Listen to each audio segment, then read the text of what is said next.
Hello out there on planet Earth. This is Ed from Arizona. I was in committee last evening. The body of the whole is taking care of business. Sylvia has the vote card and she's voting for the state. I'm on the technology website committee. I was working with Todd McGreevy and Kath McCubbins from Alaska. We were in conference and had 3 laptops set up. We had the certified accepted files from the different committees. Kath McCubbins is on the style and form committee. And Todd and I were working with her, bouncing ideas back and forth to get the proper form of the documents so that they could be posted on the website and printed out and distributed to the people. Somebody come up to the room to get us and said, hey, there's a shitstorm going on down there. They're going into executive session and you all need to drop what you have and come on down. So we unplugged our laptops and took them with us and left all the cords and everything there. We went up to the executive session where we were sequestered with our cell phones off and the batteries out of them and the batteries out of our laptops. And it's kind of funny, we were using a wireless mic on a amplifier. People got pretty heated and screaming and yelling. I'm surprised they didn't hear us all the way to New Mexico.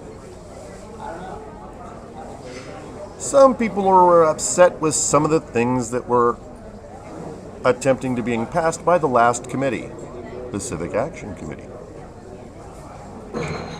I haven't spoken on this. They're afraid of hearing me speak because we revolutionaries in Arizona, well, you know, if you've seen a Ron Paul revolution banner anywhere on earth, you know who we're talking to, okay?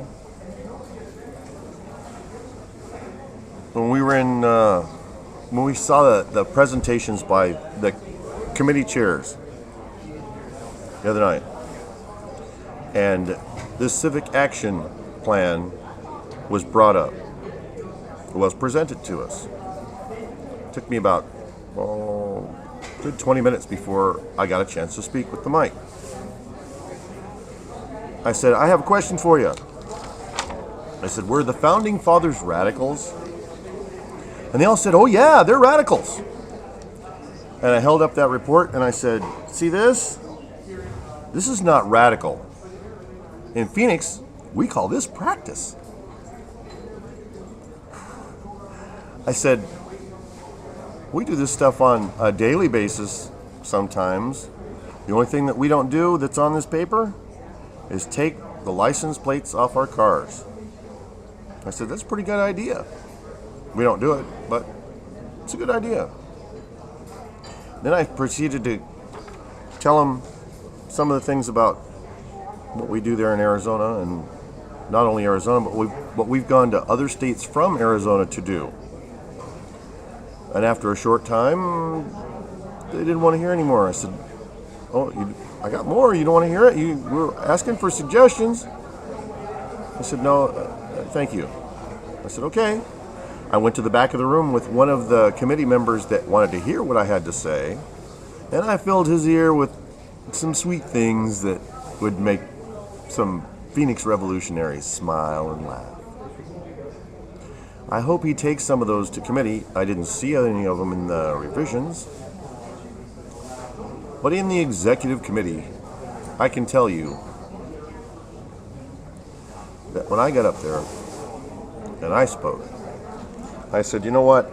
This is the supreme law of the land.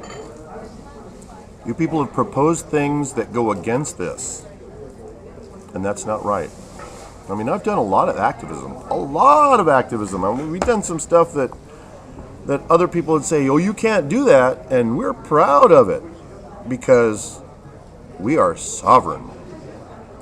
There's a lot of people here from other states that have had their sovereignty usurped for so long, they have lost sight of what it is to attempt to be free.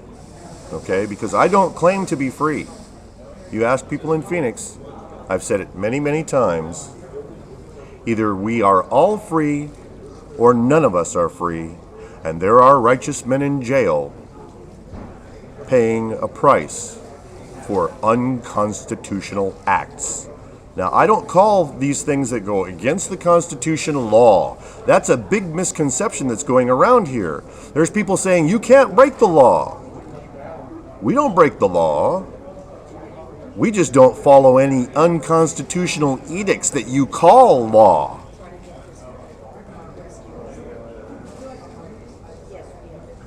There's fear. I know that. I have fear. I am here without the ability to defend my person from fatal attack.